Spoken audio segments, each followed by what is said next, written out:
말씀을 봅시다. 하나님의 말씀 마가복음 6장입니다. 마가복음 6장 14절부터 봅시다. 14절부터 29절까지 보도록 합니다. 마가복음 6장입니다. 6장 14절부터 29절까지 같이 봅니다. 이에 예수의 이름이 드러난지라 헤롯 왕이 듣고 가로되 이는 세례 요한이 죽은 자 가운데서 살아났도다. 그러므로 이런 능력이 그 속에서 운동하느니라 하고 어떤 이는 이가 엘리야라 하고 또 어떤 이는 이가 선지자나 옛 선지자 중에 하나와 같다 하되 헤롯은 듣고 가로되 내가 목된 요한과 살아났다 하더라. 전에 헤롯이 자기의 동생 빌립이 아내 헤로디아에게 장가던 고로 이 여자를 위하여 사람을 보내어 요한을 잡아 옥에 가두었더니 이는 요한이 헤롯에게 말하되 동생의 아내를 취한 것이 옳지 않다 하였음이라. 헤로디아가 요한을 원수로 여겨 죽이고자 하였으되 하지 못하였으나 헤롯이 요한을 의롭고 거룩한 사람으로 알고 두려워하여 보호하며 또 그의 말을 들을 때 크게 번민을 느낄서 알게 들었음이라. 마침 지혜 좋은 날이 왔으니 곧 헤롯이 자기 생일에 대신들과 선부장들과 갈릴리 기은들과 더불어 잔치할세. 헤로디아의 딸이 친히 들어와 춤을 추어 헤롯과 및 함께 앉은 자들을 기쁘게 한지라.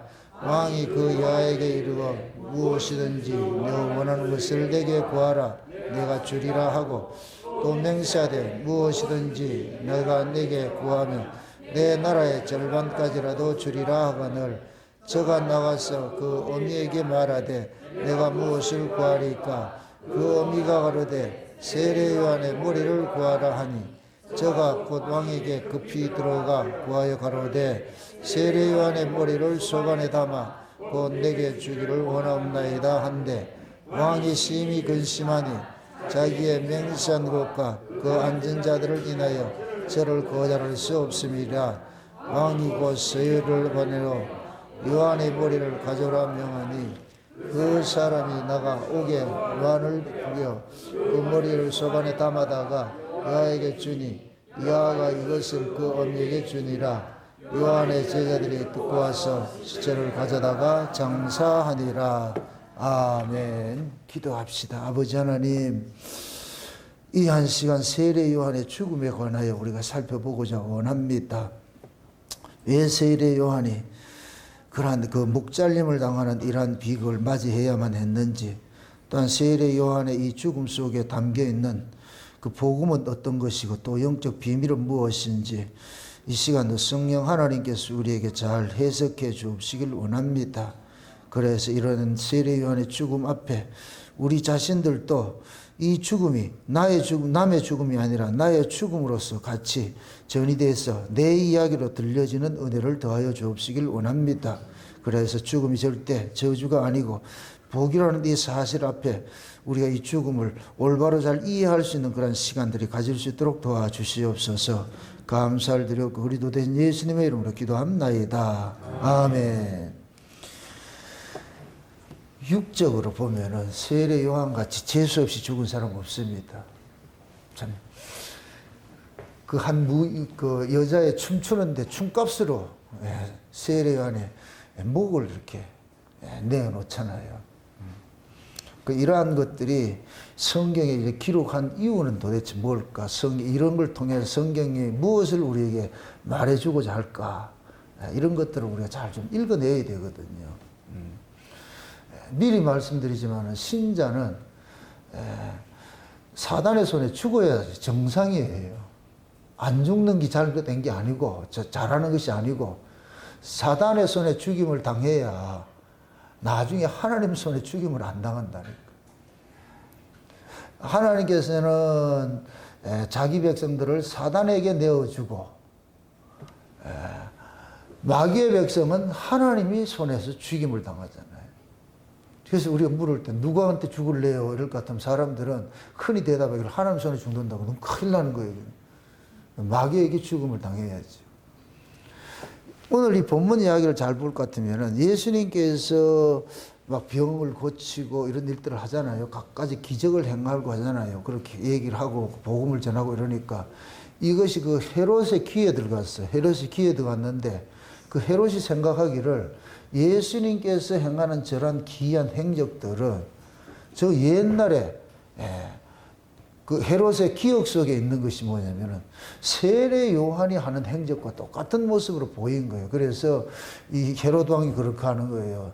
저 예수가 하는 저 행하는 그 일들이 옛날에 그 세례 요한이 행하는 거가 똑같다. 그래서 세례 요한이 살아가지고서 예수에게 들어가가지고서 저 일을 한다 이렇게 생각하는 거예요. 그러니까 헤롯은 과거에 세례 요한을 죽인 것에 대한 굉장한 두려움을 지금 가지고 있는 거예요. 두려움을 가지고 있단 말이에요. 그러니까 헤롯 입장에서는 예수님이 하시는 일들은 달가운 일이 아니지요. 예.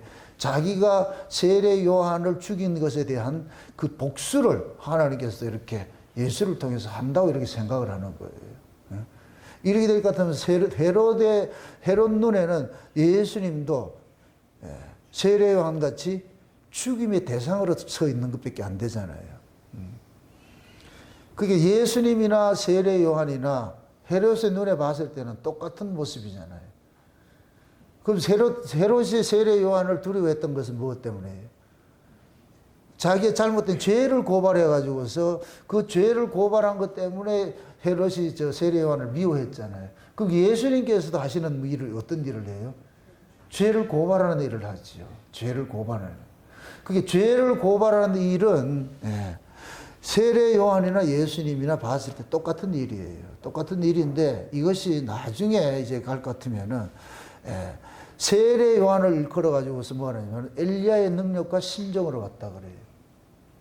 엘리야의 능력과 심정으로 왔는데 그런데 예수님께서도 엘리야의 능력으로서 일을 하신다니까. 그다음에 마지막 때 보면은 두 증인들도 엘리야의 능력으로 일을 해요. 이렇게 될 것 같으면 세례 요한이나 예수님, 육체로 오신 예수님이나 마지막 때 일어나는 두 증인들도 똑같은 사역을 하게 되게 똑같은. 그게 하나 이야기를 하고 있지. 하나 이야기를. 모두가 뭐냐. 죄를 고발을 하고 고발을 당하고 날 것 같은 고발을 당한 자들이 그들을 죽이는 일들을 한단 말이에요. 죽이는 일들이. 그러면은 세례 요한의 이러한 이 죽음은 남의 이야기가 아니고 곧 우리 이야기가 되는 거예요. 요한계시록 17장에 볼 것 같으면 음녀가 나오는데 그 음녀를 보고서 사도 요한이 보고서 깜짝 놀라는 것이 뭐냐. 음녀가 성도들의 피에 취해 있어요. 이 이야기는 곧 음녀는 뭐 하는 짓을 한다 그래요? 성도들을 죽이는 일을 하지요. 성도들을 죽이는 일을 하지. 그럼 그 성도들은 그 음녀를 뭐라고 그러겠어요? 지금 목배임 당하는 이유가 전부 무엇 때문에 죽임을 당한다 그랬어요? 죄를 고발하니까. 그러면 성도들도 그 음녀를 통해서 뭘 했겠어요? 고발하는 일을 하죠. 그래서 마지막 때 타락된 교회의 모습이 뭐예요? 음녀잖아요, 음녀. 그죠? 마지막 때 타락된 교회의 모습이 음녀인데, 그럼 그 음녀를, 죄를 고발하는 자들이 있는 거예요. 고발하는 자들이. 그러니까 그 고발당한 자들이 곧 누구냐? 두 증인들이에요. 고발하는 자들이 두 증인들. 그럼 그 두 증인들은 두 명만 있는 것이 아니고 마지막 때에 예수 그리스도의 이 복음을 가지고서 외치는 자들이 다 뭐냐? 두 증인과 같은 역할을 하는 거예요. 그래서 제가 여러분이 두 증인이라 하는 이유가 그거예요. 우리 모두가 두 증인들을 사역을 감당을 해야 돼요. 그럼 두 증인들은 뭐 하는 사람이다? 교회의 죄를 고발하는 것이죠. 그럼 교회의 죄를 고발하면 듣기 싫어요? 좋아해요? 싫어하죠. 그 싫어함을 당할 것 같으면 결국 죽임 당하는 거예요. 지금은 죄를 고발을 하다가 교회에서 교회에서 잘려나가는 게 그런 것들이 뭐냐? 죽임 당하는 것 똑같은 것들이에요. 그래서 이 세례 요한의 이러한 이 죽음 이런 것들을 우리는 세례 요한을 통해서 장차 우리가 이런 모습으로서 미움을 받고 죽임을 당해야겠구나. 그러면은 나를 죽이는 원수는 알아야 될 거 아니에요. 적이 누군지는 알아야 될 거 아니에요. 적이 누군지는. 그 적이 곧 뭐냐? 교회 안에 있는 거예요. 교회 밖에 있는 자가 아니고. 음료를 뭐라 그래요? 타락한 뭐라 그래요? 교회라 그러잖아요. 타락한 교회. 타락한 교회니까 결국 여러분들이 일을 해야 되는 게 교회에서 일을 해야 되는 거예요. 교회에서. 그게 복음은 마지막 때 복음은 저 이방인에게 전하는 것이 아니고 누구에게 전하는 것이다? 교회 안에 전하는. 그래서 예수님께서 초림을 오셨을 때 회당에 들어가 전도하는 거예요. 회당에. 그 회당이 지금식으로 할 것 같으면 교회라니까. 처음에 이렇게 생각해 보세요. 예수님께서 뭡니까? 원래 이스라엘 백성들에게 있어서 성전은 하나밖에 없어요. 성전은. 예루살렘 성전 하나밖에 없는데 바벨론의 포로를 가고 나가지고 그때부터 회당 제도가 생기기 시작했는데 그 회당 제도가 포로로 돌아와가지고 그게 그대로 이스라엘 전역에 이렇게 펼쳐지게 됐어요. 펼쳐지게 됐어요. 그러니까 회당이 지금식으로 말할 것 같으면 교회가 되는 것이에요. 교회가. 교회 안에 각색 병든 자들이 있죠. 각색 병든 자들. 원래 성전에는 각색 병든 자들이 들어갈 수 있어요, 없어요? 못 들어간다니까. 성전에는 그런 사람 못 들어간다니까. 그런데 회당 속에 그런 자들이 가득한 거예요. 그것을 또 이렇게 아셔야 돼요. 솔로몬 성전이 있고, 솔로몬 성전은 천년왕국의 성전과 똑같은 모습이에요. 여기에는 이 성전에는 병든 자들 들어가면 안 돼요. 고자나 이런 사람 들어갈 수가 없어. 못 들어간다니까. 몸에 흠결이 있는 사람들 절대 못 들어간다니까. 이거는 천국을 이야기를 는 것이고. 이렇게 될 것 같으면 회당은 뭐냐? 역사 속에 있는 교회들을 상징하는 거예요. 그럼 역사 속에 있는 교회들이 회당 속에 각색 병든 자들, 귀신 들린 자들이 있다는 얘기는 지금 이 시대 교회 안에 각색 병든 자들과 귀신 들린 자들이 있다는 얘기예요. 그럼 여러분들이 진짜 두 중에 일 같으면 귀신 들린 자가 각색 병든 자는 알아야 될 거 아니에요. 저 사람이 귀신 들린 사람인지 병든 사람인지는 알아야 될 거예요. 진단할 수 있어야 될 거 아니에요. 그럼 그 진단은 뭘로 해요? 말씀밖에 없지요. 그렇죠? 그러니까 여러분들이 말씀을 알아야 여러분들이 그 말씀을 통해 가지고서 같은 교회 안에서도 각색 병든 자들이 있고 귀신 들린 자들이 있어요. 그러면 여러분들이 그걸 알아야 사귐을 가질 자인지 아닌 자인지 이런 걸 구별을 하지. 맞습니까? 네. 낭만다크 김사우라는 그 드라마를 볼 것 같으면 제가 되게 그 감명을 받는데 의사가, 유능한 의사는 이게 흔히 이제 거기서는 손이 빠르고 이제 모든 것들이 민첩하게 돌아가는데 그 의사가 수술을 하고 하는 데 있어서 민첩하게 돌아갈 때에 반드시 거기에 따라가는 그 스텝이 똑같은 보조를 맞출 줄 알아야 돼요. 거기에서는 수선생님이 나오는데 수간호사로 나오잖아요. 수쌤 이 사람이고 뭐냐 그 김사부하고 딱 이게 매치가 되는 거예요. 손발이 착착착 맞는다니까. 그래서 메스 달라면 메스 착 주고 말이죠. 이렇게 하듯이. 이게 교회도 마찬가지예요. 목사가 김사부같이 이렇게 저희가 김사부같이 일을 할 것 같으면 여러분들은 뭐가 되느냐. 수간호사같이 돼가지고 착착 손이 착착 맞아줘야 돼요. 이게 맞지 않을 것 같으면 교회가 그냥 삐걱거리게 된다니까. 그러니까 강단에서 흘러나오는 그 말씀이 나만 떠들게 하지 말고 그것이 여러분들이 그 말씀을 똑같은 의미로서 공유가 돼야 돼요. 공유가 돼야 돼. 그래야 저 목사님 왜 저런 소리를 하지? 이렇게 하면 안 된다니까. 제가 문자 이면의 이야기를 하잖아요. 문자 이면의 이야기를 하잖아요. 성령의 감동으로서 문자 속에 담겨 있는 내용을 이야기를 하잖아요. 내용을. 그럼 그 내용을 이야기를 할 때에 그 내용의 이야기가 여러분들이 그걸 이해가 돼야 되죠. 맞아, 저 얘기가 맞아 이렇게 됐을 때에 부창부수가 되는데 그걸 이해를 못할 것 같으면 나만 이상한 얘기가 떠들다가 여러분은 그냥 이상하게 듣고 가는 거예요, 그냥. 그러면 무슨 소리를 하겠어요? 이상한 소리를 하죠. 그러면 우리 교회는 이상한 교회가 되어버리고.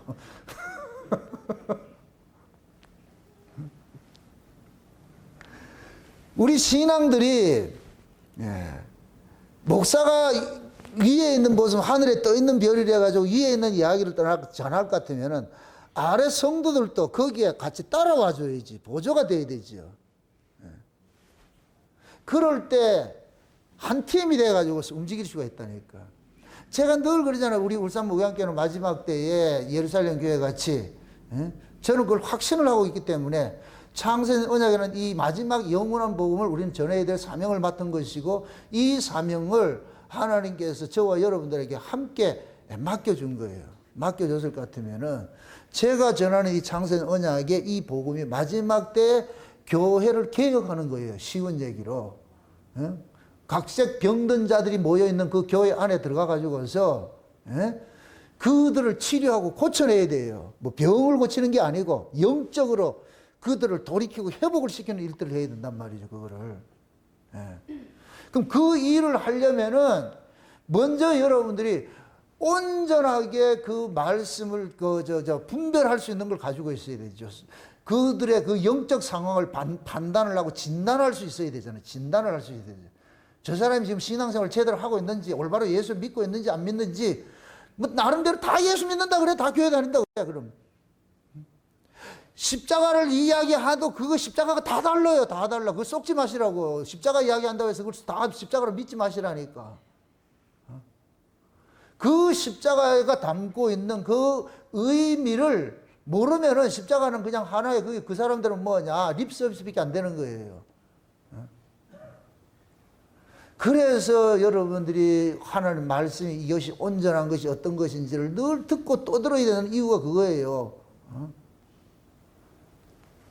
만찬이 뭔지 조반이 뭔지 이런 것들도 알아야 될 것이잖아요. 숯불에 구운 떡이 뭔지를, 그것도 진짜 숯불에 가지고 떡을 구워주려고? 그거 아니잖아요. 그걸 알아야 죄를 고발을 하게 될 것이고, 고발을 하면 결국엔 따로 돌아오는 것이 뭐냐, 목잘림이 돌아오는데, 그러면 우리는 뭐냐, 내가 해야 될 그 일이, 내 모습을 세례요한을 통해서 미리 우리는 뭐냐, 맛보기로 이제 우리 보는 거예요. 아, 이렇게 가는구나. 이렇게 우리의 인생이 이렇게 끝나게 되는구나. 알아야 될 거 아니에요.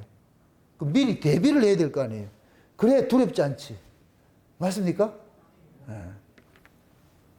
역사는 여러분들 보세요. 거울이에요, 거울. 세례 요한의 이러한 이 사건들이 구약에도 있었다니까. 세례 요한이 지금 누구의 심정으로 이 일을 한다 그래요? 엘리야의 능력과 심정으로 했다 그러죠. 그럼 엘리야 시대를 가보면 알잖아. 그럼 엘리야 시대가 어떤 시대예요? 아합 왕이 이방 나라와 정략 결혼을 해가지고서 여자를 하나, 시돈 여자를 데리고 왔는데 그게 누구예요? 이세벨이잖아요. 근데 이 이세벨이 들어올 때 그냥 들어와요? 자기가 섬기는 신까지 들어가요? 자기가 섬기는 신을 데리고 왔는데 이 신이 나중에 이스라엘 신을 집어삼켜버려요. 주객이 전도돼 버린다니까. 이방 여인이 데리고 온 그 이방 신이 이스라엘이 섬기고 있던 신, 여호와 신을 집어삼키게 돼버렸어요.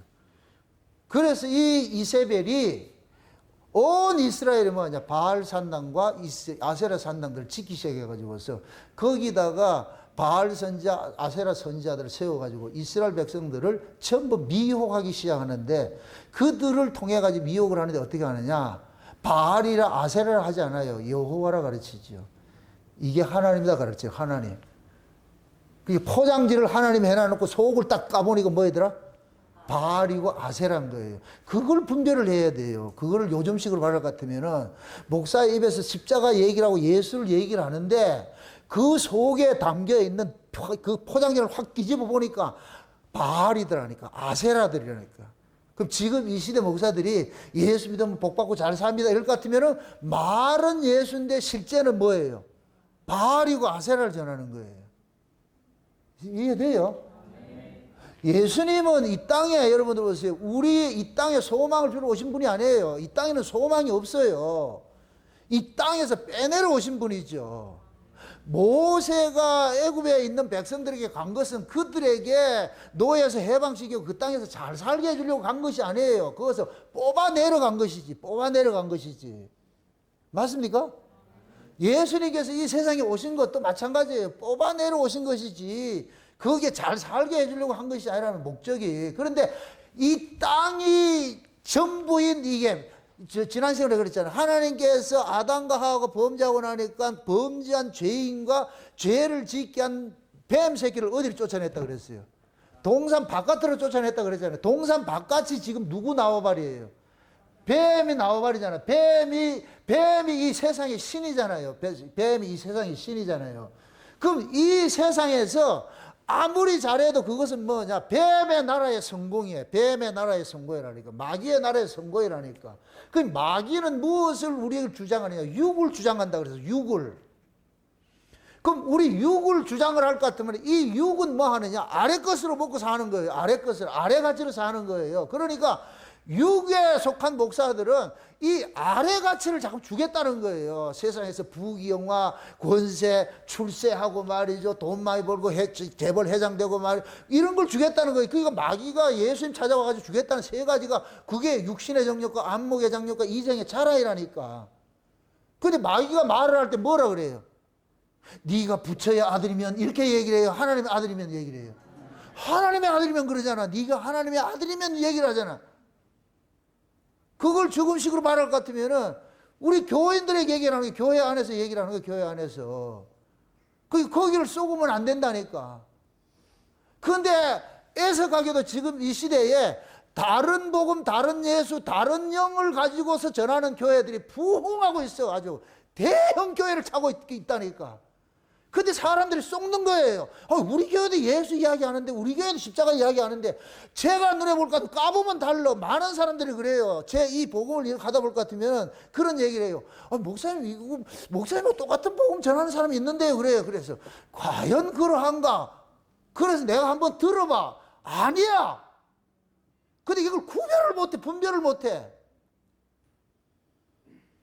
그 아닌 사람에게 내가 미주알 고주알 얘기해봐야 못 알아먹어요.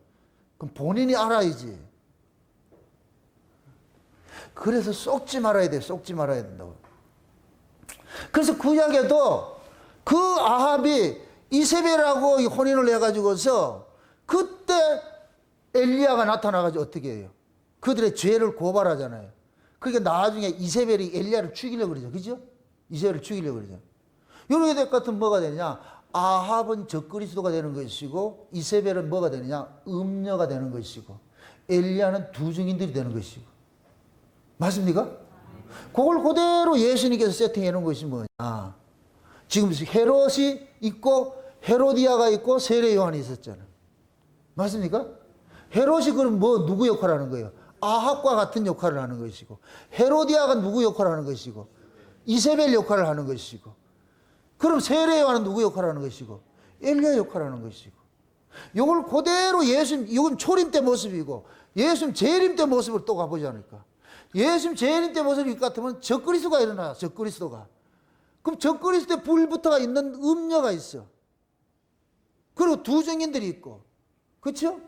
그럼 적그리스도는 누구 역할을 하고 헤롯이나 아합 역할을 하는 것이고 음녀는 누구 역할을 하는 것이고 헤로디아나 이세벨 역할을 하는 것이고 그래서 요한계시록에 이세벨의 교훈을 따르는 자들이 있다 그러는 거예요. 요한계시록 아시아 7교회에 이세벨의 교훈을 따르는 자들이 있다고.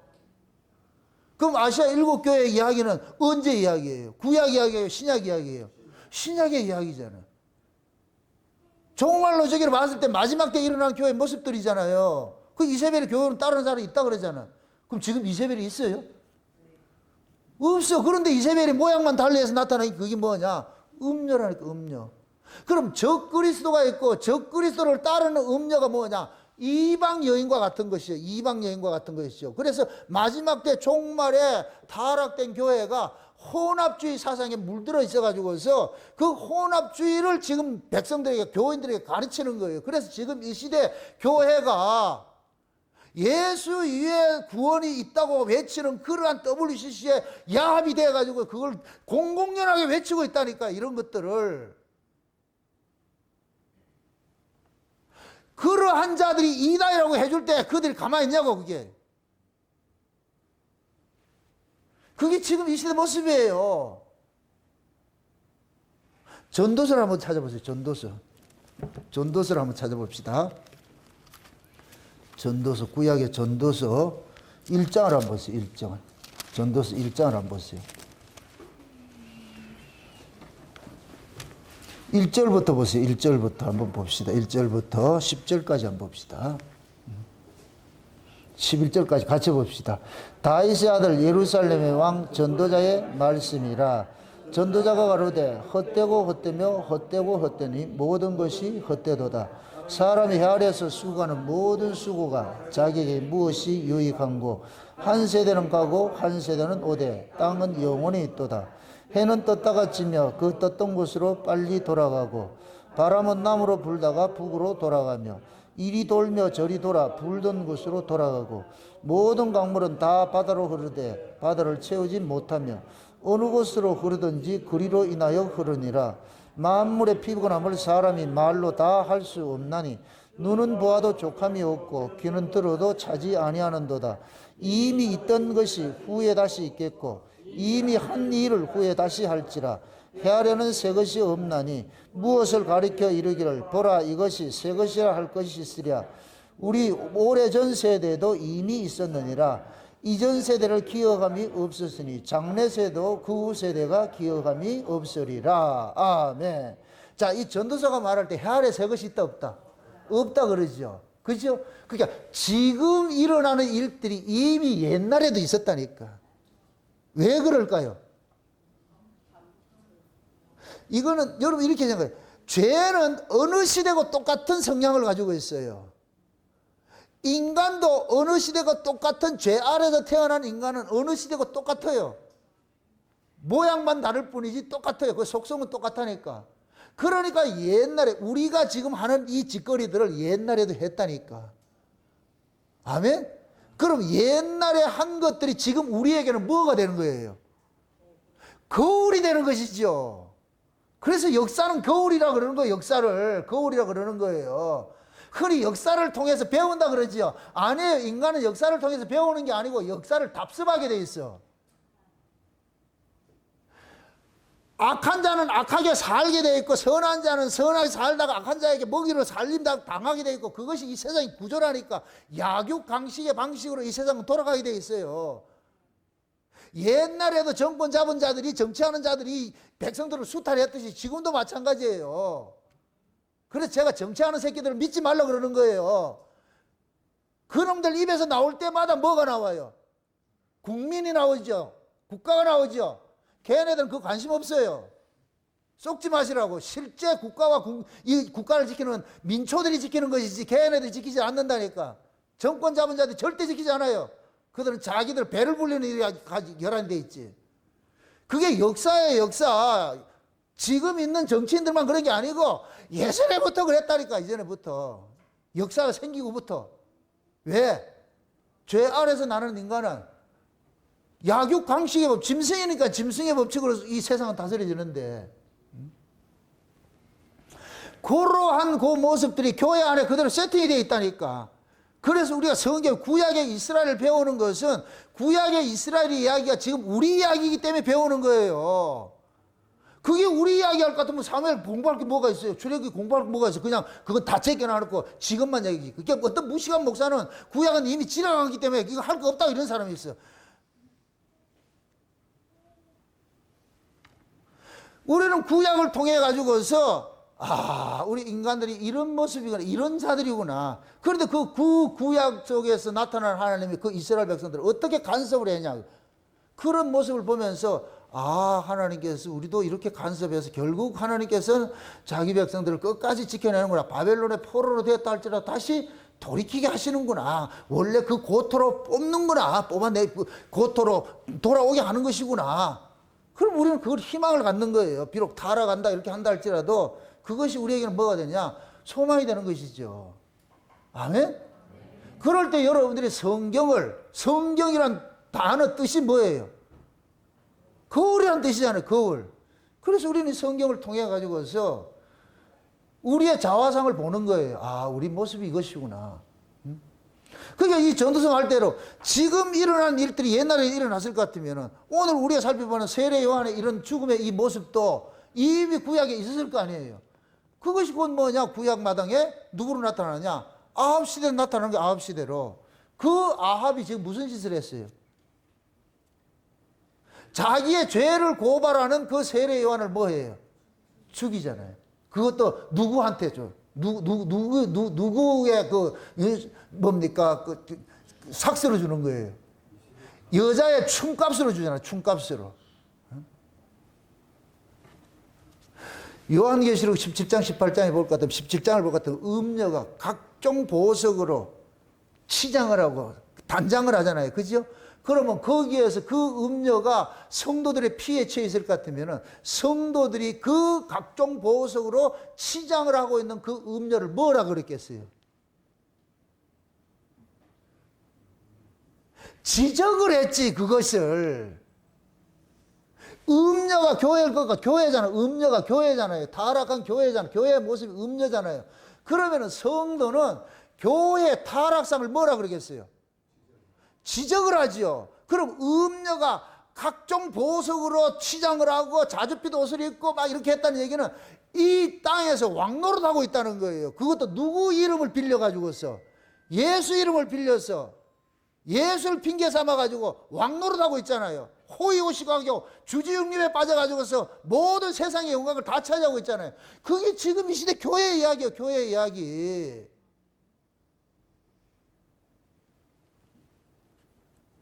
이런 것들이 제 눈에 보이는 게 잘못이에요? 안 보이는 게 잘못이에요? 제 눈에는 그게 보이기 때문에 말하는 거예요. 안 보이는 사람은 말 안 해요. 말 안 한다. 아, 저 사람은 안 보이는구나. 말하는 사람은 보이는구나. 맞습니까? 그래서 눈 뜨면 저 하늘에 눈이 뜨면 눈에 비늘이 떨어질 것 같으면은 고난의 길을 가게 돼 있어. 죄를 지적을 해야 되니까. 그러니까 구약의 이세벨이 했던 그 모습이나 나중에 신약 예수님 초림 때에 헤로당이 헤로디아의 그 춤값으로 세례 요한을 죽인 것이나 마지막 종말 때 적그리스도가 음료와 결합해 가지고서 성도들을 죽이는 것이나 똑같은 모습이에요. 그럼 또 묻습니다. 여러분들이 성도이기를 원합니까? 성도입니까? 대답이 자신이 없네.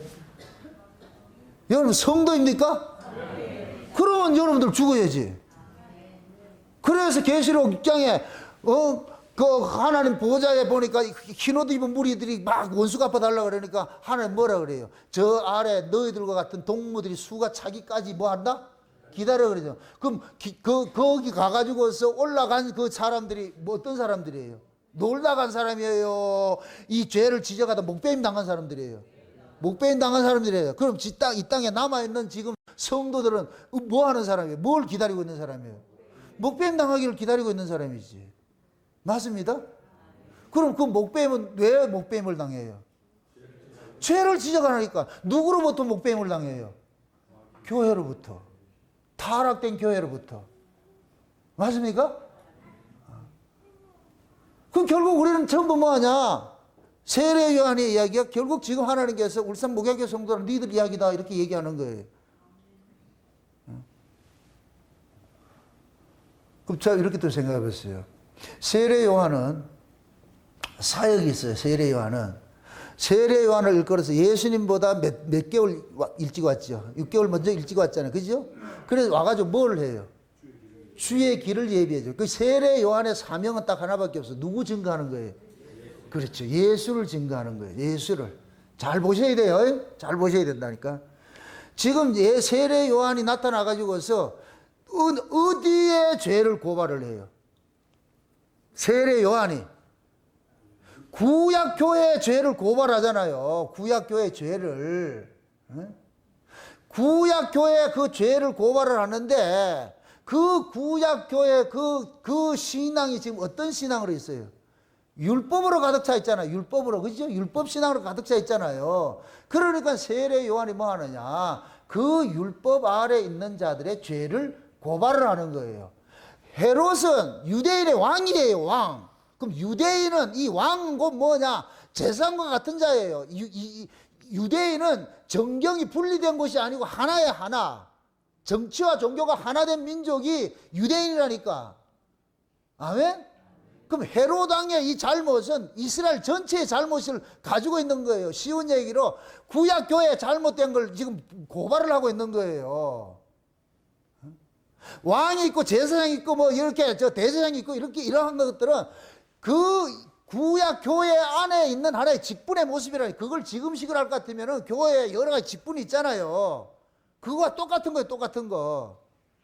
그럼 세례 요한의 책망 대상은 뭐냐? 구약교회라니까, 구약교회. 맞습니까? 네. 구약교회가 지금 뭘 하고 있느냐? 음녀짓을 하고 있어, 음녀짓을 하고 있어. 그럼 그 음녀짓이 곧 뭐라 그랬어요? 신약의 음행은 뭐라 그랬어요? 신자가 세상과 짝하는 것이잖아요. 세상과 짝하는 것이 음행이라 그러잖아요. 음행. 간음이라 그러잖아요. 야고보 4장 4절에 세상과 짝하는 자들아 너희가 간음하는 자들아 세상과 짝하는 것이 하나님과 원수되는지 알지 못하느냐 이러잖아요. 그렇죠? 그럼 하나님의 백성들이 세상과 짝하는 것을 이걸 간음이라 그런단 말이죠. 이걸 노아 시대로 떡 땡겨가지고 갈 것 같으면 하나님의 아들이 사람의 딸들을 자기 좋은 대로 결혼하는 것과 똑같은 것이에요. 아멘? 그러니까 세상과 짝하는 이것이 간음이 될 것 같으면은 이러한 것들을 고발하는 자가 하나님께서 세워놨는데 그게 누구냐? 세례 요한이에요, 세례 요한. 이걸 선지자라 그런 거야, 선지자. 그럼 선지자들은 뭐 하느냐? 교회 잘못된 것을 고발하는 자래. 신앙의, 성도들의 신앙을 고발하는 자로 세워져 있는 거예요. 그러면은 세례 요한이 구약교회 잘못된 걸 고발을 하는데 고발하는 이유는 뭐냐? 예수님이 자기 뒤에 오시는 예수님이 일을 하도록 그 길을 예비하는 거예요. 그래서 세례 요한을 걸어서 주의 길을 예비하는 자라 그래. 주의 길을 예비하는 자. 아멘? 그러면 세례 요한하고 예수님하고 이렇게 짝일 것 같으면은 세례 요한은 죽이는 일을 할 것 같으면 예수님은 살리는 일을 하는 것이 되어버리죠. 이해되죠? 요거를 예수님의 단독으로 얘기를 할 것 같으면은 육체로 오신 예수님은 세례 요한을 같이 죽이는 일을 하고 성령으로 오신 예수님은 예수님 같이 살리는 일을 하고 여기서 말하는 예수는 세례 요한의 짝인 예수를 상징하는 것이고 이해가 되냐? 끄떡거리라 그랬어요? 그게 세례 요한과 예수님을 짝을 할 때는 세례 요한은 뭐 하느냐? 선지자 역할을 하고 예수님은 세례 요한이 죽인 자를 예수님이 가면서 살리는 일을 하고 요걸 예수님의 단독 사역을 했을 때는 육체로 오신 예수님은 전부 죽이는 일을 하고 성령으로 오신 예수님은 육체로 오신 예수가 죽인 자들을 살리는 일을 하고 그럼 세례 요한은 이방인들을 죽이는 일을 했어요? 죄를 고발했어요? 유대인들이 죄를 고발했어요? 유대인들이 죄를 고발했지. 예수님이 육체로 오신 예수님 십자가 죽으신 것은 이방인을 위해 죽었어요? 자기 백성을 위해 죽었어요? 그 자기 백성 속에 이방인 신자들도 있는 거예요. 우리가 그 속에 포함되어 있잖아. 우리가 그 속에 포함되어 있잖아. 그러니까 세례 요한과 예수님은 짝이 되어가지고 지금 일을 하는 거예요. 그러니까 세례 요한은 예수님이 이 일을 하도록 먼저 일을 해줘야 되는데 그것이 곧 뭐 하느냐? 죄를 고발을 했더라는 거예요. 죄를 고발해서 그들을 죽이는 일들을 죽이는 일들을. 그러면은 보세요. 세례 요한을 통해 가지고서 죄가 고발당한 자들이 지금 세례 요한을 뭐 해요? 죽여버리죠. 죽여버리죠. 그렇죠? 이렇게 될 것 같으면 세례 요한이 너희들이 잘못된 것이 그것이 죄야 이렇게 고발을 하니까 얘네들이 아니야 우리는 잘못된 것 없어 해가지고 세례 요한을 죽였는데 그 세례 요한을 죽임으로 인해 가지고 얘네들이 죄인으로 드러나 버린 거예요. 이제 죄인으로 드러나 버렸어. 요 역할을 하기 위해서 하나님께서 세례 요한을 사용을 하는 거예요. 지금 자기 백성들이 죄인인 줄 알아야 되는데 이놈들이 죄인 줄 모르고 있어. 그것도 뭐 때문에? 하나님의 말씀을 지킨 것 때문에, 율법을 지킨 것 때문에 죄를 모르고 있는 거예요. 원래 율법은 뭐 하는 거예요? 죄를 고발하고 줬는데 이놈들이 율법을 가지고 죄를 고발당하는 게 아니고 오히려 자기 치장을 하고 있더라니까. 그럼 이걸 어떻게 해야 돼요? 먼저 그들이 입고 있는 모아가나 옷을 확 벗기는 일을 해야죠. 그들이 죄를 고발하는 일을 해야 되죠. 그럼 죄를 고발하는 자를 딱 세워놓으니까 이놈들이 죄를 고발하는 사람이 눈에 가시같이 미우니까 그놈을 처리해 죽여버려서 죽이니까 하나님께서 그래 너희들이 죄인이다 아이가 너희들. 맞습니까? 이 하나님의 기가 막힌 방법 보세요. 그들은 율법을 지켜서 의롭다고 하는데 그들은 율법을 근거로 해서 죽였다니까. 예수도. 그럼 결국 율법에 의해서 뭐로 드러나는 거예요? 죄로 드러나는 것이 죄로 드러나는 것이지. 아멘? 그들이 죄가 드러나야 그 다음에 예수님의 용서가 온다니까. 그래서 예수님께서 오셔가지고 자기 백성을 죽이는 것은 살리기 위해서 하는 거예요. 살리기 위해서. 아멘? 그럼 말씀을 통해서 죽임을 당하는 것이 복이에요, 아니에요? 복이지요. 상징적인 의미예요. 세례 요한이 구약의 선지와 율법을 상징하지요. 세례 요한이 목 잘렸지요. 이건 곧 뭐냐? 율법 신앙은 목 잘린다, 이걸 보여주는 거예요. 아멘? 율법 신앙은 목 잘리고 나가지고 세례 요한이, 잘 보세요. 세례 요한은 자기 제자들을 누구에게 보내요? 예수님에게 보내지요. 맞습니까? 세례 요한은 죽고 자기 제자들을 예수님에게 보냈어. 이럴 것 같으면 세례 요한의 제자는 세례 요한이 죽고 살아난 자가 되는 것이에요. 이해되죠? 그러니까 세례 요한은 자기 제자들을 예수에게 다 보내는 거예요. 자기는 죽고, 율법은 이렇게 죽는다. 그걸 우리에게 적용할 것 같으면 여러분들이 율법신앙이 죽지 않으면 안 돼요. 율법신앙이 죽임을 당해야 돼. 그래야 율법신앙이 죽임을 당해야 그 다음에 뭐 하느냐? 하나님의 은혜가 우리에게 덮쳐온다니까. 그럼 하나님의 은혜는 우리를, 죽은 자를 어떻게 하는 거예요? 살리는 일을 하죠. 그래서 먼저 말씀에 의해서 죽임당하고 그 다음에 살리는 말씀이 와. 이해되지요? 그래서 구약과 신약은 짝으로서 일을 하는 거예요. 구약은 율법이고 신약은 은혜잖아요. 먼저 구약을 줘요. 먼저 구약, 율법을 준다니까. 그럼 율법을 통해서 뭘 해야 돼요? 죽어야죠. 죄가 고발당해서 죽어야죠. 그 다음에 은혜가 와서 그를 뭐 하느냐? 살려내는 거예요. 아멘? 요렇게 될 때에 죽었던 자가 살아나는데 누구에 의해서 살아나느냐? 예수님에 의해서 살아난다니까. 이렇게 될 것 같으면은 예수에 의해서 살아난 자들이 한 민족을 이루어, 이게 새 이스라엘이야. 새 이스라엘. 영적 이스라엘이라니까.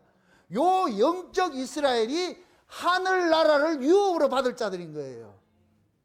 아멘?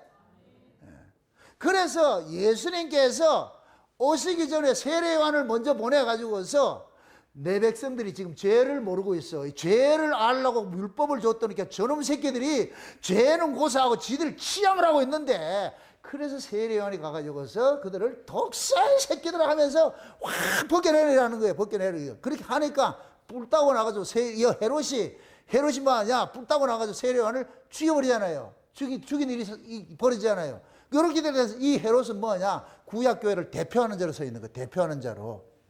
맞습니까? 이렇게 생각해 보세요. 사무엘을 통해 가지고 다윗왕이 세워지고 사울왕이 세워지고 다윗왕이 세워지고 열왕이 생겼잖아요. 열왕이 생겼죠. 이 열왕 시대가 어떻게 돼 버렸어요? 열왕 시대 이스라엘이 어떻게 돼 버렸어요? 망하잖아요. 다 망하잖아요.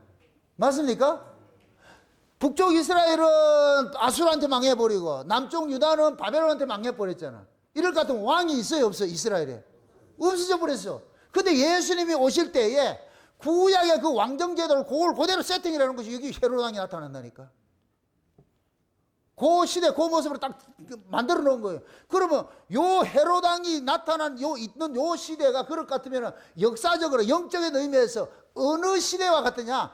바벨론 포로 당하기 직전의 모습과 똑같은 것이 돼버려요. 이 지금 예루살렘이, 이게 이스라엘의 모습이.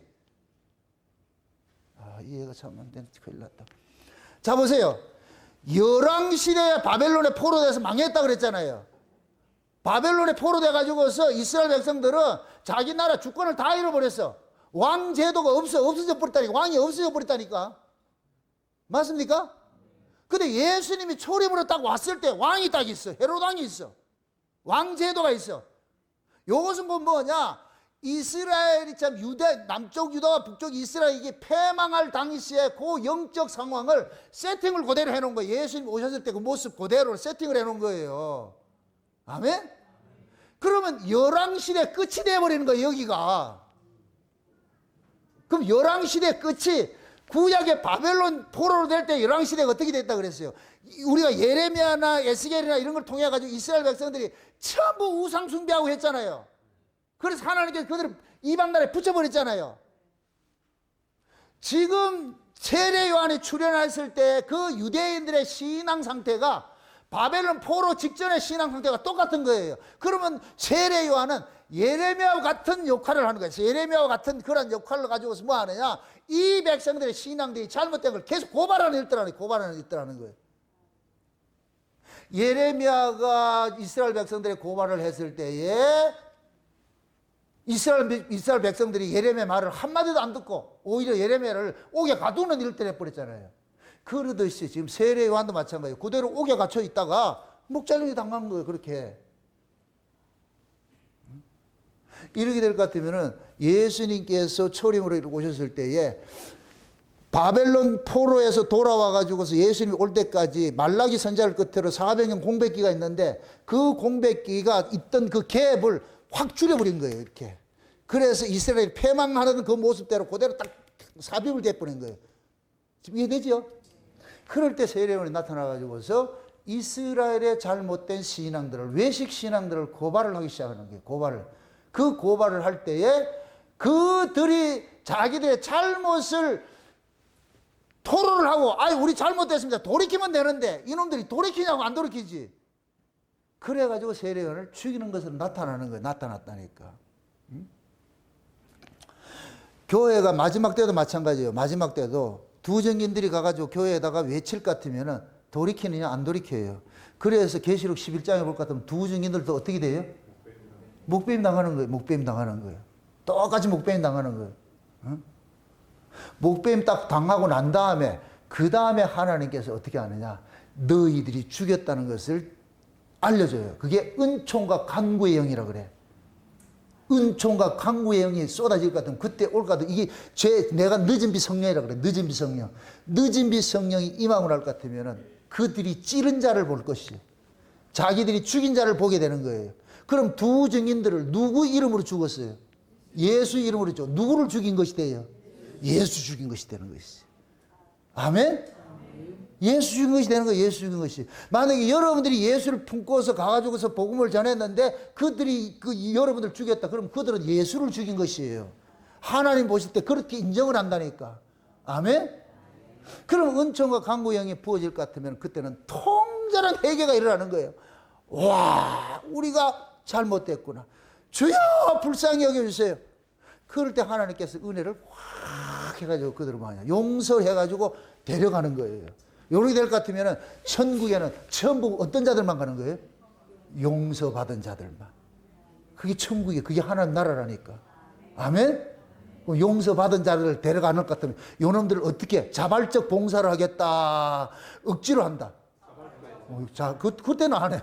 자발적으로 하게 되지. 자발적으로. 마땅히 저주받아 지옥 가야 되는데 세상에 지옥 갈 놈을 지금 천국에 갖다 놨어. 이러면 거기서 잠이 오겠냐고. 좀 우스갯소리로 천국에는 잠자는 게 없어. 왜? 낮이잖아. 낮은 뭐 하는 곳이에요? 자는 곳, 일하는 곳이에요? 쉬는 곳이에요? 낮은 일하는 곳이에요. 그러니까 하나님께서 뭔가 용서를 해가지고서 가가지고 영원토록 부려먹는 거예요. 영원토록 거기 가가지고서 그 은혜의 영광을 찬미하도록 하는 거예요. 찬미하도록. 그래서 하나님께서는 은혜를 알려주기 위해서 먼저 법을 동원하는 거예요. 법을. 그 법을 통해 가지고서 우리 자신들이 악함을 고발당하고 내가 죄인 중에 예수님이 고발당하는 거예요. 고발당하는. 이게 일의 순서예요. 순서. 그래서 창세기 1장에 창조가 저녁이 먼저 나오고 아침이 나중에 오는 거예요. 저녁에서 아침으로 진행이 되는 거예요. 우리의 구원도 버려짐에서 되찾음으로라는 것이고. 그래서 하나님께서 먼저 우리를 어디에 집어넣냐? 지옥에 집어넣는 거예요. 지옥. 여기가 뭐냐면 지옥이라니까. 에스겔서 28장에 이사야 14장에 볼 것 같으면은 하나님께서 타락한 천사를 쫓아낸 곳이 음부라 그래요. 음부. 음부가 뭐예요? 지옥에 있죠. 그걸 땅이라 그러고. 그래서 이 땅이 지옥이라니까. 여기가 지옥. 천지를 했죠. 천지를 지었죠. 땅이 지옥이라니까, 지옥. 그래서 하나님께서 먼저 우리를 지옥에 던져놔버려. 지옥에. 그래서 지옥에서 우리가 건짐을 받는 것이 구원인 거예요. 아멘? 그럼 지옥 생활을 우리가 여기서 철저하게 지옥 생활에 아주 쓰디쓴 맛을 봐야 돼. 지옥의 쓰디쓴 맛을. 그 지옥의 쓰디쓴 맛은 다른 것이 아니에요. 죄인으로 산다는 것이 엄청난 아픔이라는 걸 알게 되는 거예요. 죄인으로 산다는 것이. 하나님의 뜻은 알고 정답은 알겠는데 정답대로 살아가지 못하는 내 모습을 보면서 여기에 통제하는 아픔이 일어나는 거예요. 죄야, 이게 차라리 답을 모르면 아픔도 없어. 답을 안 모르면 아픔도 없어. 답을 알기 때문에 아픔이 있는 거예요. 답을 알기 때문에. 공부 못하는 아이는 시험을 쳐도 빵점 맞아도 괜찮아요. 뭐 원래 모르는데. 근데 공부 잘하는 애는 시험 한 문제만 틀려도 그것 때문에 잠을 못 자. 그럼 공부 못하는 거 와가지고 뭐 한 개 틀린 거 가지고 그러냐 이러잖아. 원래 월벽을 받는 사람인데 하나 틀려보세요. 그럼 잠이 안 오지요. 근데 늘 틀리는 아는 늘 틀려도 그건 소용없다. 괜찮 관심이 없다니까. 그럼 하나님께서 우리에게도 마찬가지예요. 죄에 대해 가지고서 우리 하나님께서 먼저 알려준다니까. 하나님의 뜻을 먼저 알려주고 우리의 실상을 고발을 하는 거예요. 내 뜻은 이런데 네가 지금 이 모양이잖아. 그래서 죄인의 모습이 예수님 초림 당시에 나타나는 모습이 중풍병자 같이 나타나는 거예요. 중풍병자 특징이 뭐예요? 머리로는 아는데 손발이 움직이질 않아. 손발이 움직이질 않아. 문둥병자는 뭐냐? 온몸이 썩어 들어가는데 감각이 없어. 온몸이 썩어 들어가는데 감각이 없어. 이게 죄인의 모습이라. 그런 자들 예수님께서 살려내시잖아요. 그럼 지금 우리가 하나님 말씀을 통해 가지고서 우리가 문둥병자고 우리가 중풍병자를 알아야 돼. 내가 그걸 고발당해야 된다니까. 그렇게 해서 고발당한 그 자리에 그 고발당한 나가 죽어야 되는 거예요. 내가 중풍병자인 내가 죽어야 되고 문둥병자인 내가 죽어야 돼요. 그 죽은 그 자리를 세례 요한이 죽이는 일을 하잖아요. 그러면 그 죽인 그 뒤에 예수님께서 찾아오가지고 세례 요한이 죽인 아들을 다 살려내는 거예요. 일어나라, 일어나라. 그럼 예수님과 세례 요한은 죽이는 일을 하고 예수님은 살리는 일을 하고 구약은 죽이는 일을 하고 신약은 살리는 일을 하고 아멘? 율법은 죽이는 일을 하고 은혜는 살리는 일을 하고 이 둘이 짝이 돼서 일을 하지. 그럼 먼저 우리에게 적용해 보세요. 우리도 먼저 뭐하냐? 율법의 사람이 먼저인 거예요. 율법의 사람이. 그럼 율법의 사람이 먼저 우리는 뭐 해야 되냐? 죽임당해야 되는 거예요. 오전 시간에 엘리의 아들들 같아요. 우리가 엘리의 아들들 같이. 그럼 이 엘리의 아들들 같은 놈이 죽어야 돼요? 살아야 돼요? 그것도 빨리 죽는 게 복이겠죠? 늦게 죽는 게 복이에요? 빨리 죽는 게 복이잖아요. 엘리의 아들들 같은 거지. 그럼 엘리의 아들들이 곧 뭐냐? 세례 요한 같은 거예요. 세례 요한 같은 거. 그럼 세례 요한 같은 거 목 잘리면 당해야 돼.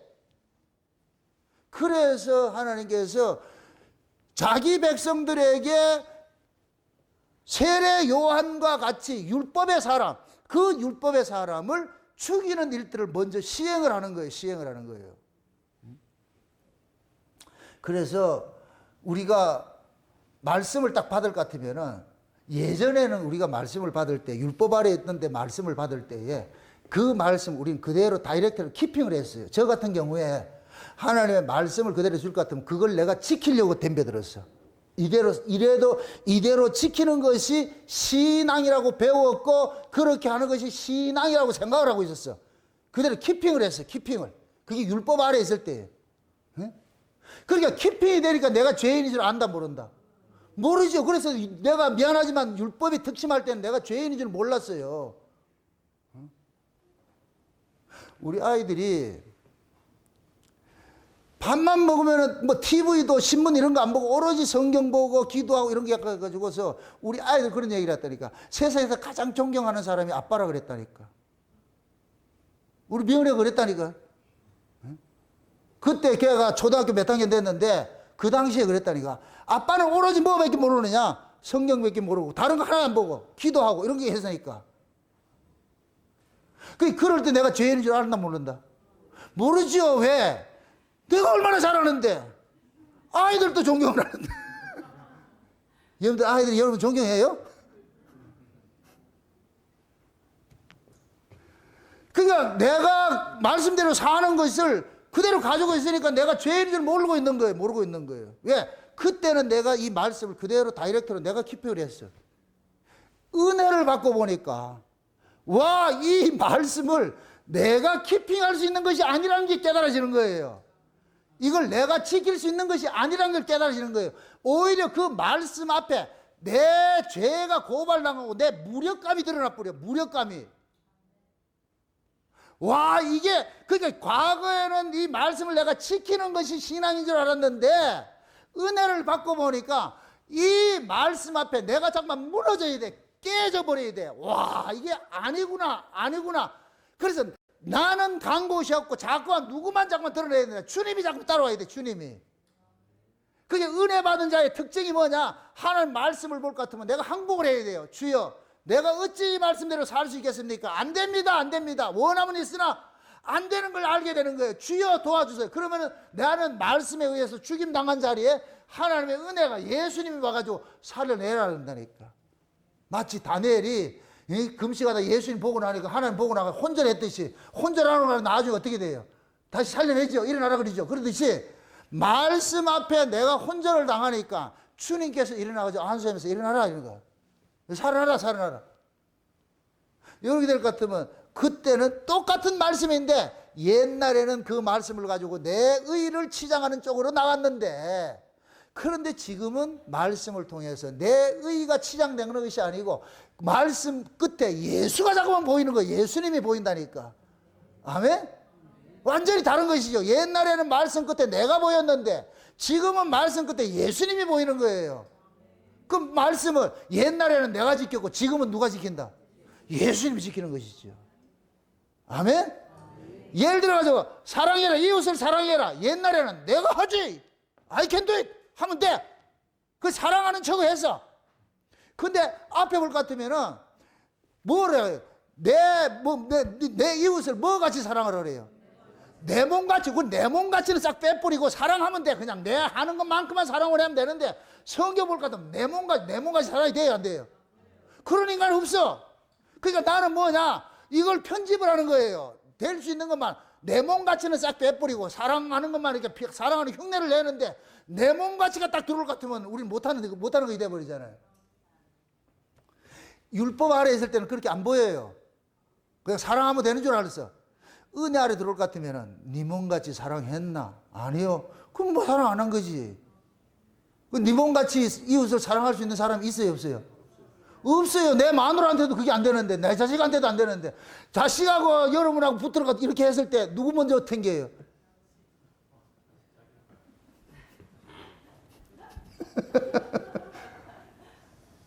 아무리 부모 자식이라도 내 생명이 먼저예요. 이거는 의리 없게 어떻게 아빠가 되고 엄마가 돼가지고 자기 먼저 챙기냐, 이건 의리하고 상관이 없어. 그건 생명의 속성이 그렇다는 게, 속성이. 그래서 흔히 그러잖아요. 아가 지금 아파가지고 죽어가는데 부모도 아프고 아도 아프고 그러잖아. 응? 그러면 누구 먼저 고쳐야 돼? 말은 잘한다 지금. 참말로 그거는 원리는 그렇게 알고 있는데 실제 그렇게 안 돼. 내부터 고쳐야 돼. 그럼 아가 그러잖아. 나 지금 죽어가게 생겼는데 이렇게 둘 거요. 네 죽으면 다시 하나 낳으면 되니까 나는 살아야 안 되나? 우스갯소리를 해도 이게 인간의 속성이라니까, 속성. 생명 앞에서는 그 어떤 것들도 그게 안 돼요. 이 본능적으로 내 먼저 살고 싶어 하는 것이지. 불러보세요. 뭐 챙겨가나. 그건 안 된다니까. 내가 먼저 살고 뛰어나가서 생각이 들어가지고 저 있네. 그래서 들어가가지고 죽을 수는 있어도 본능적으로 불나면 튀어나가는 것이 원칙. 이게 이장제라니까. 이게 인간의 모습이라니까.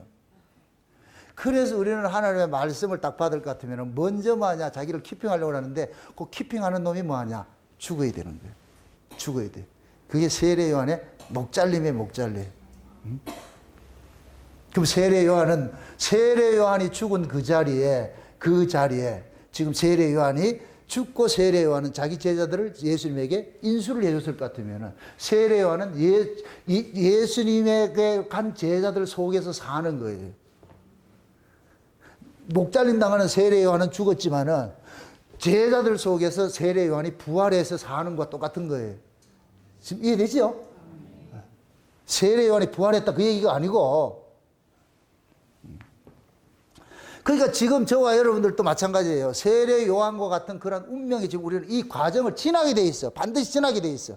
그래서 옛사람은 반드시 죽임당하고 새 사람이 살아나는 것이에요. 세례 요한이 목 잘림 당하는 그 자리에 세례 요한이 목 잘리고 나니까 예수님께서 사역을 시작을 한다니까.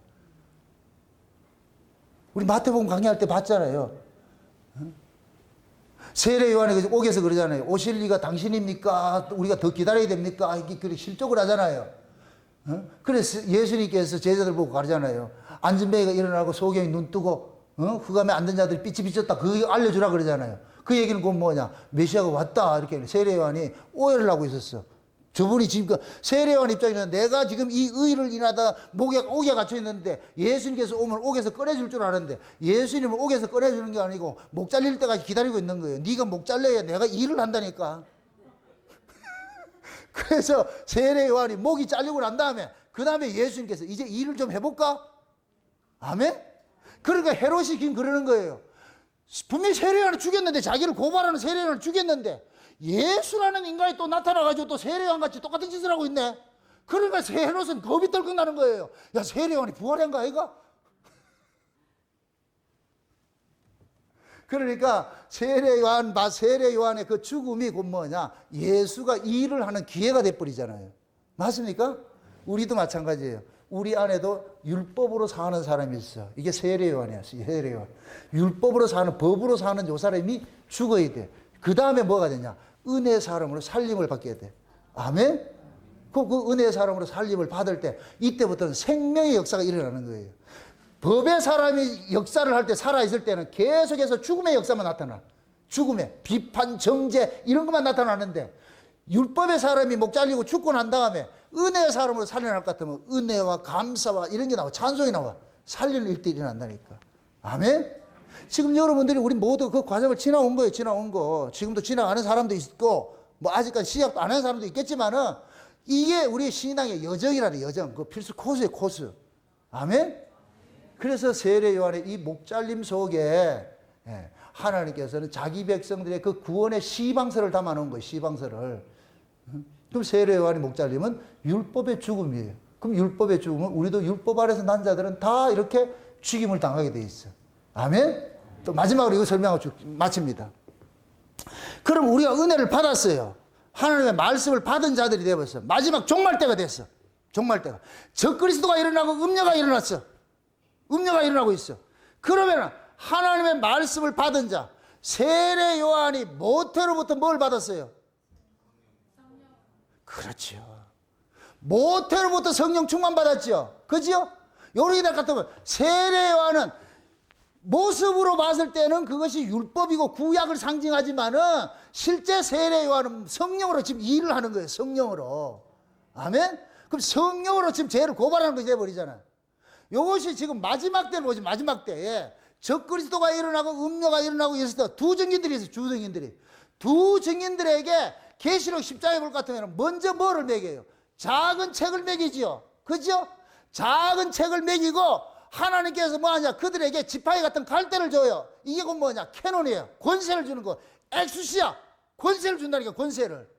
이건 성령 능력을 받는 거예요. 그러면은 세례 요한이 모태로부터 성령 충만을 받아가지고서 죄를 지적하다가 목잘림 당하듯이 두 증인들도 하나님의 말씀을 받고 성령의 충만을 받고 될 것 같으면 교회에 들어가서 지적을 하게 되는 거예요. 여러분 세례 요한 역할을 하는 거예요. 두 증인들이. 아멘? 세례 요한 같이 죄를 지적하면 음녀의 죄를 지적할 것 같으면 음녀가 누구를 죽이느냐? 적그리스도 세력이 누구를 죽이느냐? 두 증인들을 죽이는 거예요. 목 잘린다니까. 아멘? 그럴 때 하나님께서 이 두 증인들을 사흘 만에 다시 살려내버려요. 예수님이 살려냈더니 다시 살려낸다니까. 아멘? 그러면은 우리 역시 지금 이 역사 속에 있는 우리가 마지막 때 주님이 재림하기 직전에 내가 살아있을 것 같으면은 내가 누구 역할을 해야 되냐? 세례요한 역할을 하게 돼 있는 거예요. 아멘?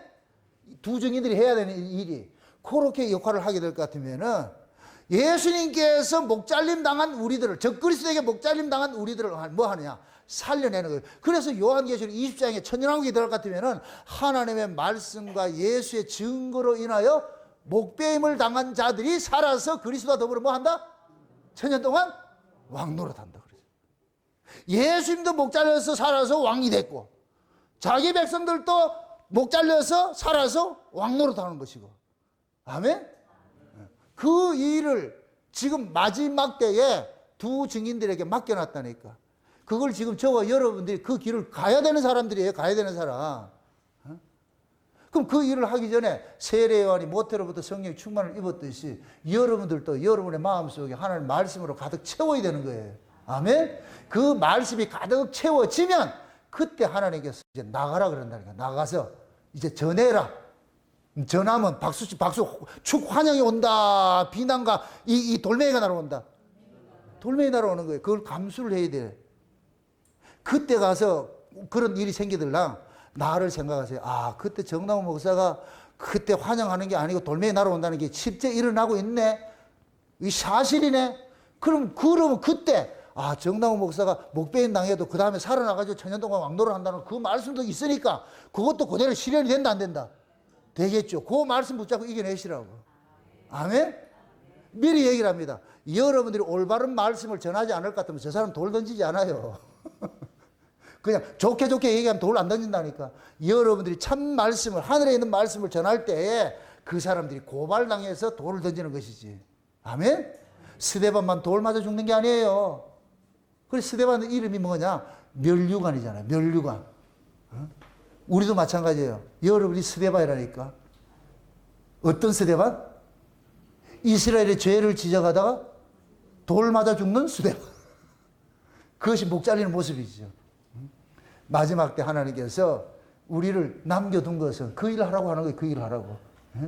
괜히 어줍잖게 가가지고서 엉터리짓 해가지고 목 잘리면 안 되고 올바른 말씀을 전해가지고서 교회로부터 핍박을 당하고 미움을 당하고 그게 우리가 말씀을 받은 사람의 정해진 코스예요. 코스.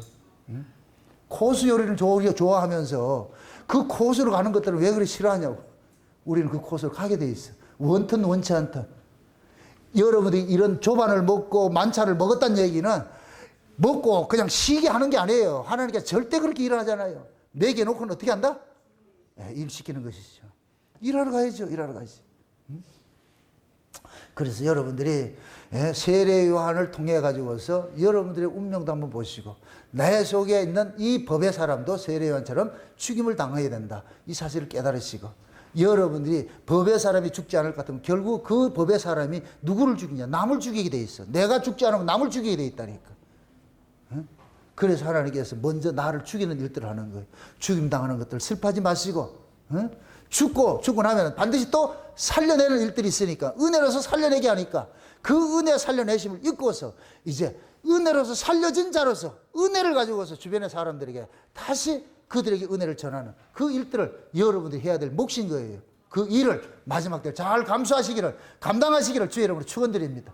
기도합시다. 아버지 하나님 감사합니다. 하나님의 크신 은혜가 오늘도 우리의 마음을 주장해 주셔서 세례 요한의 목잘림 속에 담겨있는 이 비밀들을 우리가 살펴봤습니다. 우리도 세례 요한과 같이 죄에 대해서 고발을 하다가 죽임을 당해야 되는 세례 요한도 있어야 되지만 내 안에 세례 요한, 법으로 살고자 하는 이 세례 요한도 죽임을 당해야 된다는 이 사실을 알았습니다. 그러므로 세례 요한의 목잘림이 곧 나의 이야기로 들려지는 은혜를 더하여 주시옵소서. 그래 사랑하는 종들 내 안에 법이 죽고 은혜의 사람으로 살아서 이제는 살리는 일들을 할 수 있는 저들 될 수 있도록 도와주시옵소서. 감사를 드리고 예수님의 이름으로 기도합니다. 아멘.